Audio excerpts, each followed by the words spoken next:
远看一根破断轴，近看破断轴一根，一根破轴果然断，果然破轴断一根。哈哈哈！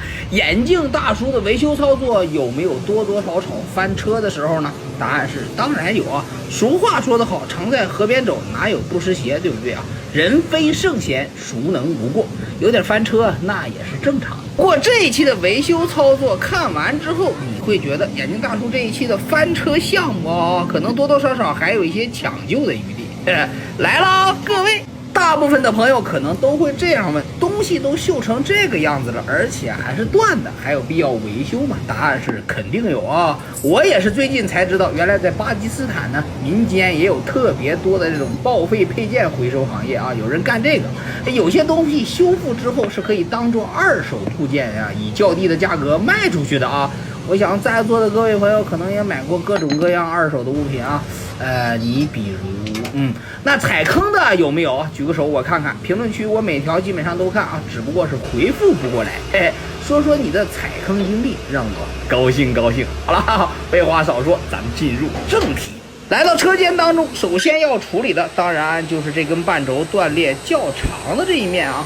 要处理的位置是哪里呢？当然就是断口部分。有的朋友可能会说，天下你净胡诌，这哪是半轴啊？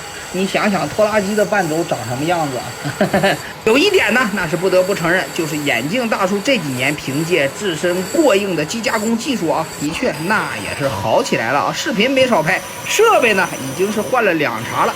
眼前这台车床啊，从成色上来看，在座的各位应该也能看出来了啊，这还是相当新，而且啊，这卡盘还不便宜啊。不知道在座的各位有没有人认识的啊？这牌子我真叫不上来名字。画面一转，这根轴杆较长这一面断裂位置的断口处啊，已经完成了去除加工操作。接下来呢，当然就是使用小号钻头啊换大号钻头，开始进行中心孔的加工啊。别管是眼镜大叔还是巴基斯坦任何一家机加工店铺当中的维修师傅啊，他们接轴的手法基本上都是千篇一律啊。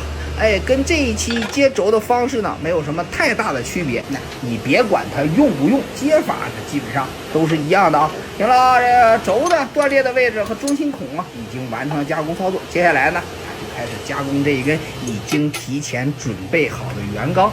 这个时候啊，这台3爪卡盘啊，不对，这车床上面的3爪卡盘啊，这标志就比较清晰了。不知道有没有朋友认识啊？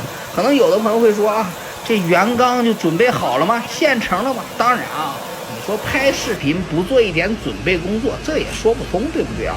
拍摄的过程和准备材料的过程，它不是一回事儿，对吧？哟，一个没注意啊，这圆钢用于镶嵌这一部分的结构啊，就已经加工好了。接下来呢，当然就是拿着轴杆和这节已经加工好一面的圆钢，来到隔壁的店铺啊。因为什么呢？因为隔壁的店铺它有大型液压设备，有液压机啊。其实呢，现在大家看到的这家店铺，距离眼镜大叔的店铺也就不过5米远啊。其实呢，也就是1墙之隔啊，是邻居。不过他们经营的维修项目是不一样的啊，虽然都是干机加工操作的啊，所以说过来用一下液压设备，这个非常正常，没事儿。在我们国内，同行是冤家的这种理论，那或者是叫这种情况吧，在巴基斯坦的社会当中呢，就显得特别的淡。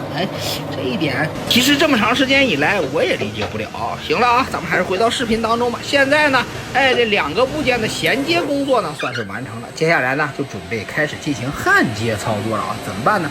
首先呢，当然就是要对衔接的部分坡口进行一个处理工作啊。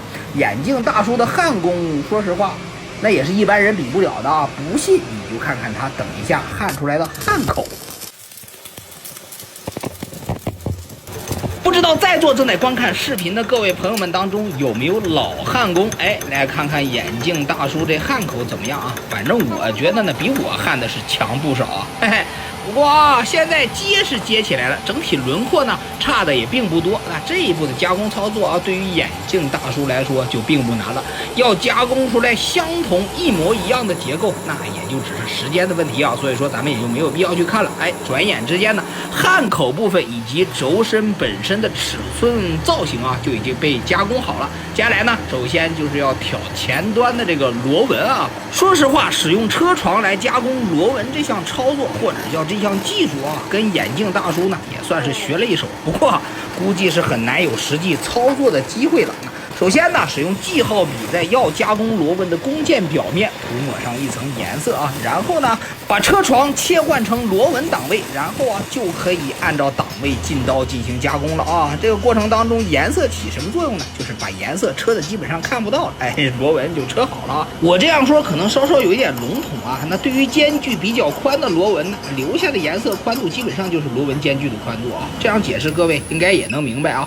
这螺纹呢还有另外一个作用。当然就是把之前那根轴断裂较小的部分啊，齿牙的这一结构侧下来，然后中间车上螺纹拧上去。为什么要这么做呢？当然也就是为了完美的1:1复刻出来原本的花剑槽结构以及间距啊。眼镜大叔的车床使用方式那可谓是多种多样啊，它这个车床所有的配件也比较齐全。你就比如说眼前，哎，这个能够旋转的简易小洗刀啊，那固定洗刀这个东西呢，当然也就是车床的刀架，可以横向运动，可以纵向运动，那可以控制进刀深度，也可以控制横向的进刀方向，对不对？